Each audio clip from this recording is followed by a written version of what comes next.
From the Caribbean News Desk, the Morning Edition. Good morning. I'm Kendol Morgan. And I'm Denis Chabrol with the latest from across the Caribbean. Kenya's President William Ruto has agreed to deploy an additional 600 police officers to Haiti by next month to help address the ongoing security challenges, including attacks on civilians by armed criminal gangs.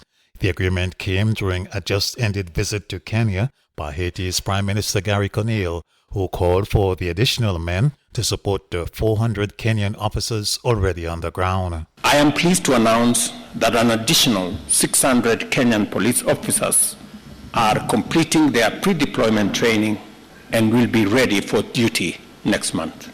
Kenya and Haiti, therefore, stand united in calling on the international community to urgently rally behind this mission. And the operation word here is urgently.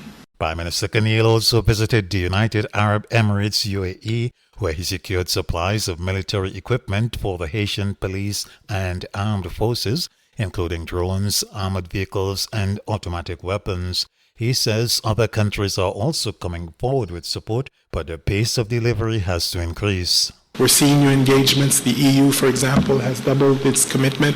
We're seeing new partners come in and make new commitments. We're talking to Brazil as well, Mexico as well. As was stated, Salvador has recently recommitted. But you're right. We would like to see a quicker response. We would like to see more commitment.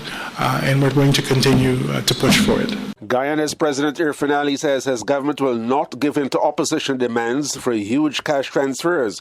Dr. Ali earlier this month announced an estimated $1,000 per household one-off payout. However, sections of the opposition are demanding $1,000 for every adult Guyanese.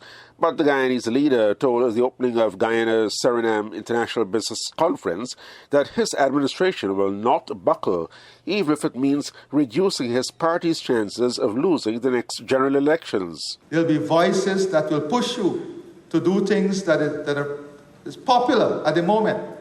But you have to be able to evaluate from a policy perspective and to make the decisions that would not necessarily easily guarantee you a next term, but would guarantee the country a next 50, 60, 70 years. For us, it's easy. Everybody say give $10 million per household, just give it, and you're secured for a next term. But how is the country secured?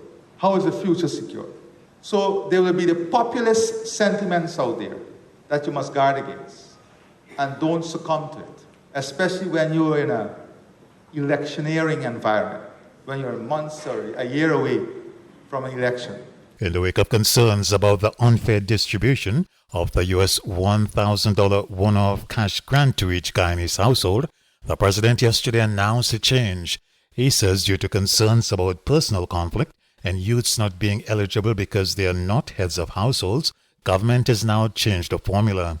Now each Guyanese adult will be entitled to U.S. $500 per person once they present an ID card or passport. In the interest of fairness, openness, in the interest of ensuring the widest possible benefit is given to the Guyanese population, we believe that this is the best course of action.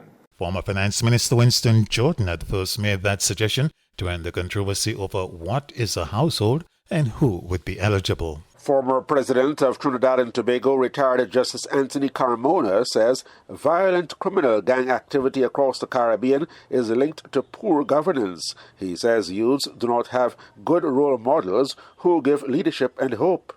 In the Caribbean, we seem sometimes to have an obsession with mediocrity. We put mediocre performers, we appoint mediocre persons, put them in exceptional positions, and expect exceptional performance.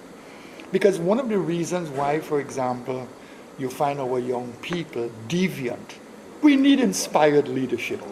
We need a leadership that in fact give you a sense of hope, that build the inner man.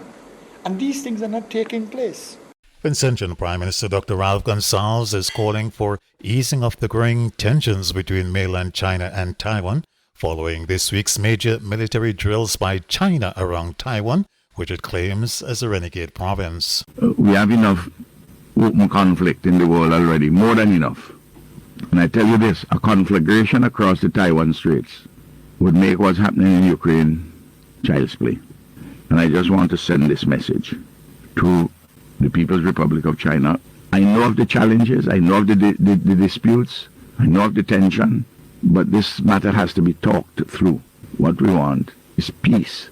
And before we go, we want to wish the people of Haiti happy Dessalines Day today as they celebrate the life of Jean-Jacques Dessalines, who led Haitians out of slavery and became the first ruler of an independent Haiti.